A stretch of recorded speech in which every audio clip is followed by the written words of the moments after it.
নৈতিক প্রশ্ন ওঠায় শেখ হাসিনার পক্ষে রাষ্ট্র নিয়োজিত আইনজীবী আমিনুল গনি টিটুকে সরিয়ে দিয়েছেন আন্তর্জাতিক অপরাধ ট্রাইব্যুনাল। তার স্থলে মামলা লড়বেন রাষ্ট্র নিয়োজিত আইনজীবী আমির হোসেন।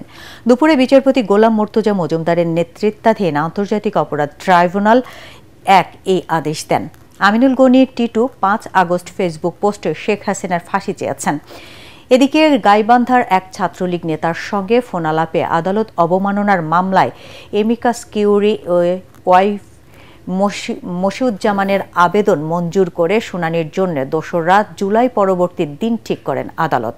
প্রসিকিউশন জানায়, এসব মামলায় রাষ্ট্র থেকে আসামির পক্ষে আইনজীবী নিয়োগের রেওয়াজ না থাকলেও স্বচ্ছ বিচারের স্বার্থে ট্রাইব্যুনাল দিয়েছেন। পত্রিকায় বিজ্ঞপ্তি দেওয়ার পরও শেখ হাসিনা ও গাইবান্ধার অপর অভিযুক্ত শাকিল আলম বুলবুল হাজির না হওয়ায় আসামিদের সাজা হবে বলে আশা করছেন আইনজীবীরা। উনি ট্রাইব্যুনালের কাছে এই মামলায় থেকে নিজেকে প্রত্যাহারের আবেদন করেছেন। ট্রাইব্যুনাল তার এই মৌখিক আবেদন মঞ্জুর করে এই মামলায় স্টেট ডিফেন্স থেকে তাকে প্রত্যাহার করিয়ে অ্যাডভোকেট জনাব আমির হোসেনকে এই মামলায় নতুন করে স্টেট ডিফেন্স হিসেবে এনগেজ করেছে।